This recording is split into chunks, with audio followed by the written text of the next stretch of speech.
تو وہ آپ جو شریعت کے مطابق کام کر رہے ہیں وہ دین میں شامل ہے، تو اب چاہے وہ جہاں پر بھی آپ چلے جائیں کہ وہ آپ دین کا کام کر رہے ہیں۔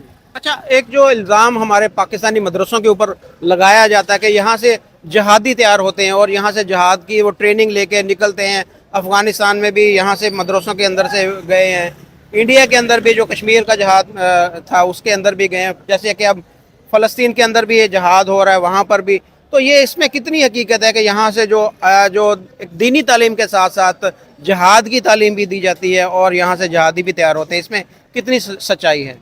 آپ یہ سوال کیوں کر رہے ہیں؟ میں سوال آپ یہ سوال اس بنا پر کر رہے ہیں، میں بتلاتا ہوں، جی۔ کیونکہ آپ سمجھتے ہیں کہ جہاد کوئی بہت بڑی بلا ہے جس سے ملک کو نقصان ہوگا۔ آپ یہ سمجھتے ہیں کہ جہاد نہیں ہونا چاہیے، جہاد ٹھیک ہے؟ ہونا چاہیے آپ ٹھیک کے ہے، خیال میں؟ آپ میری بات سنیں، جی۔ آپ یعنی کہ جہاد کے جو اصل کنسیپٹ ہے، جو اصل اس کا تصور ہے یا اس جو اصل مقاصد ہے، اس سے آپ ناآشنا ہیں۔ اغیار نے ہمیں یہ تصور دیا ہے کہ جو جہاد ہے یہ قتل و غارت ہے، یہ خون خرابہ ہے، ٹھیک ہے نا، جہاد کے ذریعے سے ملک کا بیڑا غرق ہو جائے گا، یہ تصور اغیار کا دیا ہوا ہے۔ اگر آپ دین اسلام کی تعلیمات دیکھیں تو جہاد میں تو عزت ہے مسلمان کی، جہاد میں تو شان و شوکت ہے۔ آپ 1400 سالہ تاریخ اٹھائیں کہ پیغمبر علیہ الصلوۃ والسلام جب مکہ میں موجود تھے اس وقت جہاد کا حکم نازل نہیں ہوا، تو اس وقت پیغمبر علیہ الصلوۃ والسلام جو عبادات کر رہے تھے ابتداءً وہ چھپ کر رہے تھے، یعنی کہ چھپ کر علیحدگی میں کر رہے تھے، اور پھر جب تک مکہ میں تھے آپ نے ظلم سہے ہیں، جوابی کارروائی نہیں کی، ٹھیک ہے نا، اس میں آپ کو پھر پتھر بھی لگے، آپ صلی اللہ علیہ وسلم کو طعن و تشنیع بھی کی گئی، آپ صلی اللہ علیہ وسلم کو برا بھلا بھی کہا گیا، سب کچھ برداشت کیا، لیکن جب مدینہ میں آئے ہیں تو جہاد کا حکم نازل ہوا ہے، پھر آپ صلی اللہ علیہ وسلم نے کفار کا مقابلہ کیا ہے، پھر اللہ تعالیٰ نے عزت و عظمت عطا کیا، پھر فتح مکہ ہوا ہے، اور پھر وہ جو گالیاں دیا کرتے تھے اور وہ برا بھلا کہا کرتے تھے اور وہ تانے کسا کرتے تھے ان کو قدموں میں گرایا۔ تو جہاد میں تو عزت ہے، اور 1400 سالہ تاریخ اس پر گواہ کہ جب جب مسلمانوں نے عالم جہاد کو اٹھایا، اس کو تھاما ہے اور اس کے ذریعے سے کام لیا ہے، تو اللہ تعالیٰ نے ان کو فتح بھی دی ہے، ان نصرت سے بھی ہمکنار کیا ہے، اور ایسی عزت دی ہے کہ جس کو کوئی ختم ہی نہیں کر سکتا۔ ہم نے یہ سمجھ لیا کہ جو جہاد ہے نا اس کے ذریعے سے ملک سے میں خون خرابہ ہوگا، قتل و غارت ہوگی، اس سے جو ملک کا بیڑا وہ غرق ہو، ایسا نہیں ہے۔ جہاد جو ہے اگر ہم اس کو اس کی حدود میں رہ کر کریں گے، ایک امیر عادل جو یعنی کہ امام میں عدل ہو وہ حکم دیتا ہے تو پھر آپ پر جہاد فرض ہو جاتا ہے، ٹھیک ہے، اگر یعنی دشمن حملہ کرتا ہے، ضرورت موقع بنتا ہے، جہاد فرض ہو جاتا ہے، پھر آپ اللہ تعالیٰ کا نام لیتے ہوئے عالم جہاد بلند کرتے ہیں تو پھر اس میں برکات ہیں۔ یہ آپ سوال اس لیے کر رہے ہیں کہ آپ جہاد کی حقیقت سے ناآشنا ہے۔ نہیں، میں بالکل آپ نے جو بات کی بالکل اس میں کوئی شک نہیں ہے کہ ہمارے نبی کریم صلی اللہ علیہ وآلہ وسلم نے اس وقت جہاد کیا اور اللہ پاک نے ان کو کامیابی بھی دی، انہوں نے بے شمار فتوحات بھی حاصل کی۔ آپ سمجھتے ہیں کہ وہ جو دور تھا ہمارے نبی پاک صلی اللہ علیہ وآلہ وسلم کا اور آج کا جو دور ہے اس میں کوئی فرق نہیں ہے کہ اس وقت جنگیں جو ہے جس طریقے سے لڑی جاتی تھی، گھوڑوں کے اوپر لڑی جاتی تھی، تیر اور تلوار کے ساتھ لڑی جاتی تھی، آج ہمارے پاس بھی ایٹم بم ہے، ہمارے ساتھ ہمسایہ ملک ہندوستان ہے اس کے پاس بھی ایٹم بم ہے، چائنا کے پاس بھی بم ہے، رشیا کے پاس بھی بم ہے، ایٹم بم ہے، تو یہ تو وہ ویسی جنگ تو رہی ہی نہیں کہ ہم آج جہاد کا اعلان کرتے تو کیا ہم گھوڑے پہ بیٹھ کے نکلیں گے؟ ہم کیسے جہاد کریں گے؟ جہاد کا تو طریقہ کار ہی بدل چکا ہے نا۔ اب دیکھیں ہماری حکومت نے جہاد کا اعلان تو نہیں کیا، کشمیر میں جہاد کا اعلان ہماری حکومت نے تو نہیں کیا، اس میں آپ نے بات کی ہے کہ جو ایک حکمران ہے جب تک وہ جہاد کا حکم نہ دے تب تک جہاد فرض نہیں ہوتا۔ تو دیکھیں ہماری حکومت نے تو نہیں اعلان کیا جہاد کا کشمیر میں، ہماری حکومت نے تو اعلان نہیں کیا، ابھی ہمارا تو دیکھیں ابھی کھل کے فلسطین کی حمایت کا اعلان بھی نہیں کر رہی ہماری حکومت تو پھر کیسے ہم شرکت کر سکتے ہیں کہ ہمارا حکمران ہی نہیں چاہ رہا کہ جہاد ہو، تو پھر ہم پر فرض ہے کہ ہم وہاں پر جا کر لڑیں۔ تو کیا اگر وہاں پر جا کے ہم لڑتے ہیں، مرتے ہیں، تو وہ شہادت ہوگی ہماری؟ دیکھیں کہ جو جہاد کی حقیقت ہے نا وہ اس طور پر فرض ہوتا ہے کہ ایک مثال کے طور پر مسلمان ملک پر حملہ ہو گیا، ٹھیک ہے، تو اب وہ حالت جنگ میں ہے، وہ اب جنگ کی جو نوعیت ہے وہ بڑھ رہی ہے اور ضرورت پیش آتی ہے کہ ساتھ میں شامل کیا جائے، تو جہاد جو ساتھ والی بستی ہے اس پر فرض ہو جائے گا مسلمانوں کی، پھر اس سے آگے نکل کر ملک میں منتقل ہو جائے گا، پھر ملک در ملک وہ چلتا رہے گا، یعنی جو وہ سلسلہ پھیلتا چلا جائے گا نا تو جو قریب والے ہیں ان پر فرض ہوتا چلا اگر جائے گا۔ ہمارا حکمران اعلان نہیں بھی کرتا تب بھی ان پہ فرض ہو جائے گا عوام پہ وہاں پہ؟ دیکھا نا کہ ہم لوگ پابند ہیں. اب یہ جہاد ہم پر فرض ہے یا نہیں، یہ ہمارے جو بڑے علماء کرام ہیں وہ اس کی صحیح حقیقت بتلا سکتے ہیں کہ ابھی جو فلسطین کی صورت حال ہے اس کو پیش نظر رکھتے ہم پر جہاد فرض ہے کہ نہیں. لیکن اتنا ضرور ہے کہ ہم پر یہ فرض بنتا ہے کہ ہم ان کے جو غم ہے، ان کی جو ہمدردی اس میں شامل ہو، ان کے لیے دعائیں کریں. لیکن ہم اس کو اپنا فرض سمجھیں کہ ضرورت پیش آئی ہم تیاری میں رہیں تو ہم اس سے ضرور شرکت کریں گے. حدیث مبارکہ ہے، بہت پہلے میں نے پڑھی لیکن ابھی نا مکمل ذہن میں لی ہے، دیکھو خاکہ ذہن میں آ رہا ہے کہ حدیث مبارکہ میں آتا ہے کہ آپ اپنے وہ گھوڑے کی یعنی کو تیار رکھیں. بلکہ ہمارا استاد نے مسئلہ بتایا، حدیث مبارکہ تو شاید نہ بھی ہو لیکن بہرحال مسئلہ ذہن میں ہے. وہ استاد نے فرمایا کہ آپ نا ایک گھوڑا تیار رکھ رہے ہیں، اس کو آپ خوراک کھلا رہے ہیں کہ جب بھی مجھے یعنی کہ موقع ملا تو اس کو میں جہاد میں لے جاؤں گا. اسی طرح آپ ایک گاڑی رکھ لیں، ٹھیک ہے نا، اس میں یہ کر لیں کہ جب بھی مجھے ضرورت پیش آئے گی تو میں اس کو جہاد میں یعنی کہ لے جاؤں گا. اس کے اندر اسلحہ وغیرہ تیار ہونا چاہیے جہاد کے لیے. اسلحہ وغیرہ کی بات نہیں ہے، یعنی کہ ایک جہاد کی ترغیب کہہ لے، ٹھیک ہے، جو جہاد کی اہمیت ہے. تو قیامت کے دن یہ اسلحہ، یہ جو کار وغیرہ ہے، یہ جو گھوڑا وغیرہ جو بھی چیز ہے جہاد کے، وہ آپ کے میدان عدل میں یعنی جو میدان عمل ہوگا اس میں شمار کی جائے گی.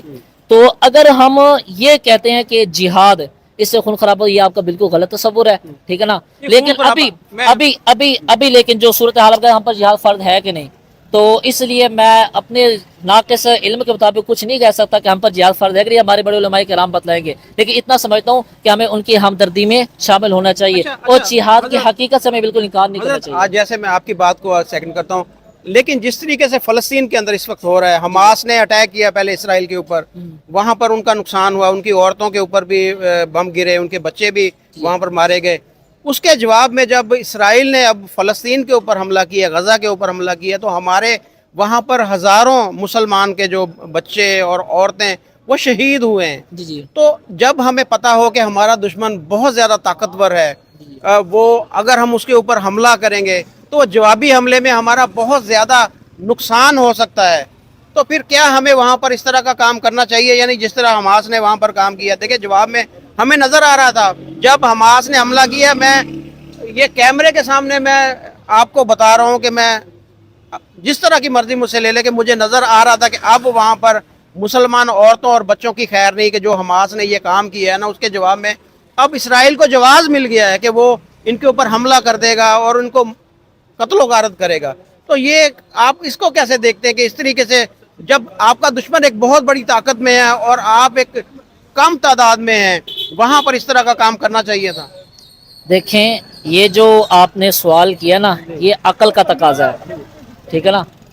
دیکھیں شریعت جب آ جاتی ہے نا تو اس کے مقابلے میں عقل نہیں آتی.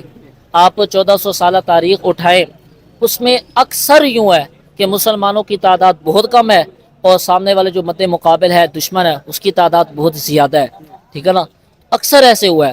آپ اس چیز کو نہ دیکھیں کہ بہت کم تعداد تھی تو انہوں نے وہ پہلے حملہ کیا پھر ان کو جواز مل گیا.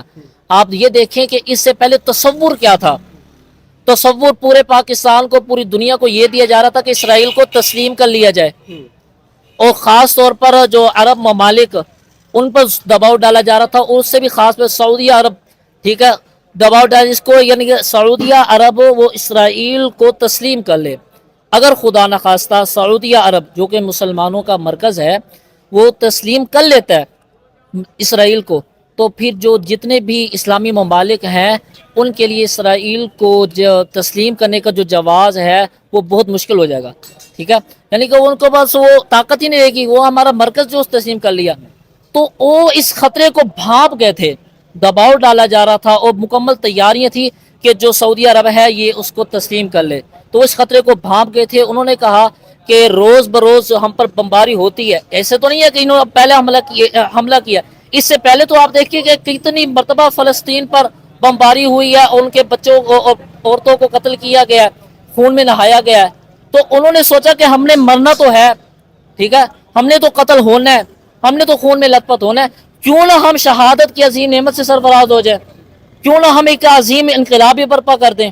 تو انہوں نے اقدامی قدم اٹھایا اور بہت اچھا قدم اٹھایا، جس کا بہترین اور پہلا پھل یہ ملا کہ جو یہ تصور تھا کہ اسرائیل کو تسلیم کر لیا جائے، وہ اب بالکل ختم ہو چکا ہے، ٹھیک ہے نا. اب یہ فضا ختم ہو چکی ہے. اب سب کو پتہ چل گیا کہ اسرائیل یہ چیز ہے اور فلسطین یہ چیز ہے، مسلمان یہ چیز ہے اور یہودی یہ چیز ہے.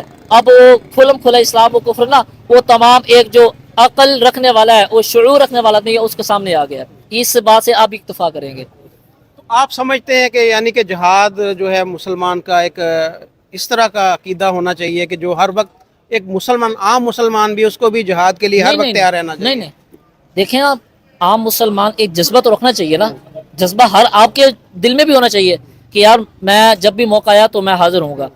جذبہ ہونا چاہیے، ٹھیک ہے. لیکن تقاضے مختلف ہیں. میں نے کہا کہ شعبے مختلف ہیں. دین اسلام میں تبلیغ بھی ہے، دعوت بھی ہے، اور اسی طرح درس و تدریس بھی ہے، اصلاحی پروگرامز بھی ہیں، سیاست بھی ہے، جہاد بھی ہے. تو جو جس لائن میں چل رہا ہے نا، اب جو مدرسے میں بیٹھا نا، تو وہ مدرسے میں رہ کر اپنا وہ درس و تدریس کرے، ٹھیک ہے. جو مسجد میں ہے وہ اپنی امامت خطابت کروائے، اور جو یعنی کہ سیاست میں ہے تو سیاست کے ذریعے سے دین اسلام کو پروموٹ کرے، ٹھیک ہے. اسی طرح جو جہاد میں ہے تو اپنی اس فیلڈ کو مضبوط کرے. تو جو جس لائن میں ہے وہ اپنا وہ کام کرے. جو عام مسلمان ہے وہ اپنی نماز کی پابندی کرے، روزے کی پابندی کرے، ہاں وہ اپنے مسلمان ہونے کو ثابت کرے، اپنے ایمانی قوت کو مضبوط کرے. ہاں یہ جذبہ ضرور رکھے کہ یار جب بھی موقع آیا نا اور جب جہاد ہم پر فرض ہوا تو انشاءاللہ میں صف اول میں مجاہد کی حیثیت سے آؤں گا اور جہاد کا علم بلند کروں گا. ہمارے ایک یہ ہے کہ اب میں میڈیا کے سامنے کھڑا ہوں، کیمرے کے سامنے کھڑا ہوں، جب ہمارے یہاں جہاد کا نام لیا جاتا ہے تو ایک ڈر ہمارے اوپر مسلط ہو جاتا ہے کہ یار ابھی پتہ نہیں کیا بنے گا، ابھی کوئی میں اٹھا کر لے جائے گا. تو جہاد کے لفظ میں اتنا ڈرایا گیا کہ اب کوئی جہاد کا لفظ اپنی زبان سے نکالنا یعنی کہ بہت ہی اس کے لیے مشکل ہو جاتا ہے، ٹھیک ہے. تو ہمارا جو ذہنیت بنا دی گئی نا، وہ یہ تو اصل ہمارے جو ہندوستان میں اور پیچھے گزرے ہیں تو انہوں نے یہ بنایا ہے کہ جہاد کی حیثیت کچھ نہیں ہے، جہاد نہیں ہونا چاہیے وغیرہ ذالک. جو آپ کفر کی تاریخ پڑھ کے دیکھ لیں، انہوں نے پورا زور اس طرح پر ڈالا ہے. جو پاکستان فتح ہوا ہندوستان، تو اس سے پورا زور اس بات پر ڈالا گیا تھا کہ جہاد کی جو محبت ہے وہ مسلمانوں کے دل سے نکال دی جائے، اس میں وہ کامیاب رہے.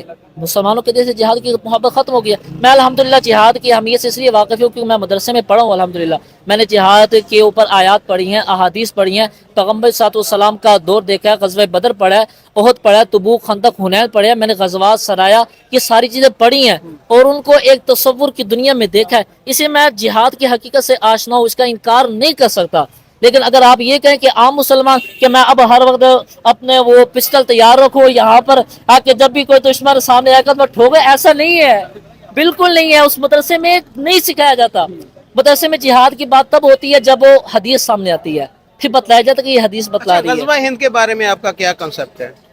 غزوہ ہند کے بارے میں اگر صحیح کہوں کہ میرے نا صحیح اس پر مطالعہ نہیں ہے، ابھی اس پر مطالعہ نہیں کہ اس پر میں کوئی گفتگو نہیں کروں چلیے گا. آپ سے پھر آئندہ ملاقات ہوگی تو اس میں ہم آپ سے غزوہ ہند کے بارے میں بھی جانیں گے کہ پاکستان کے اندر ہمارے ابھی بھی کچھ دن پہلے ہمارے ایک سیاسی رہنما نے بھی بات کی کہ غزوہ ہند کے لیے تیار ہو، جہاد کے لیے تیار ہو، تو لوگوں نے ہاتھ اٹھا کر اس کا جواب دیا کہ ہاں ہم غزوہ ہند کے لیے تیار ہیں، ہم جہاد کے لیے تیار ہیں. تو اس کے اوپر آپ سے دوبارہ پھر ملاقات ہوگی. آپ کا بہت شکریہ. جزاک اللہ خیر. اللہ آپ کو